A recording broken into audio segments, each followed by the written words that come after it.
Et on va le couper en petits dés pour qu'il puisse un petit peu ramollir.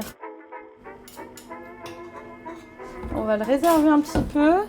Donc on va mélanger la chapelure avec le sel, la levure. Et si on veut faire une pâte sucrée, on peut rajouter un petit peu de sucre dans la pâte. Nous en l'occurrence, on va faire une pâte neutre. Et comme ça, après, on fait ce qu'on veut derrière. Donc on va rajouter une pincée de sel. Ensuite, on va essayer d'intégrer le beurre. C'est un peu comme une pâte à crumble en fait.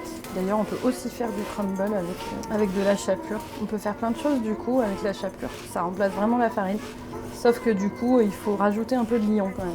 Donc là, je pense qu'on est pas mal en termes de texture. Et on va ajouter l'eau et la farine au fur et à mesure pour être sûr d'avoir notre texture de pâte et pas que ce soit trop collant ou trop solide. Voilà, quand la pâte, elle va devenir homogène et qu'elle se tient. Et qu'on peut faire une boule avec. Le pain, il absorbe au fur et à mesure en fait. C'est pas comme une pâte à base de farine où ça se mélange tout de suite, on a la texture. Avec le pain, ça gonfle. Le pain gonfle. Du coup, effectivement, on rajoute de la farine, surtout pour lier, quoi. Donc on va faire une boule homogène avec notre pâte. Et puis on va la laisser un peu reposer au frigo. Une petite heure, c'est pas mal. Donc je vais étaler cette pâte. Faut pas qu'elle soit trop fine ni trop épaisse. Parce que si elle est trop fine, elle va être cassante. Et si elle est trop épaisse, après, ça va être trop moelleux, pas assez cuit. Enfin, ça va être difficile en cuisson.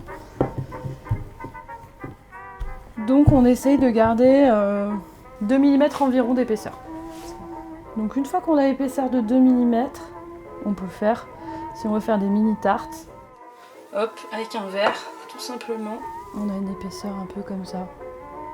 Alors, une fois qu'on a étalé la pâte, on la remet au frigo 15 minutes. Et comme ça, elle va bien se tenir et elle sera bien en cuisson. On va pouvoir mettre de la garniture. Donc là-dessus, après, c'est des petits légumes, une basse quiche, on met un peu tout ce qu'on veut, les restes du frigo aussi.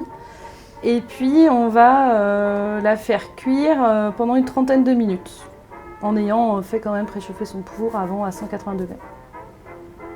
Cette recette nous a été proposée généreusement par Priscilla de l'association Récup et Gamelle. C'est une structure sur Lyon qui récupère des aliments non utilisés, invendus, pour les recycler dans de nouvelles recettes. Il propose ensuite ces préparations au public, notamment dans des réceptions, des séminaires, des galas, pour que tout le monde puisse profiter de ces recettes zéro déchet. Alors ici, quand on parle de zéro déchet, c'est plus éviter le gaspillage plutôt que de concocter des recettes avec le moins d'ingrédients possible. Si vous avez des idées qui peuvent améliorer la recette, ça pourrait être sympa d'en faire profiter tout le monde dans les commentaires. En tout cas, si cette recette vous a donné envie de rouler dans la farine, je vous invite à vous abonner. Vous trouverez notamment sur la chaîne la recette de la chapelure de pain dont il est question ici.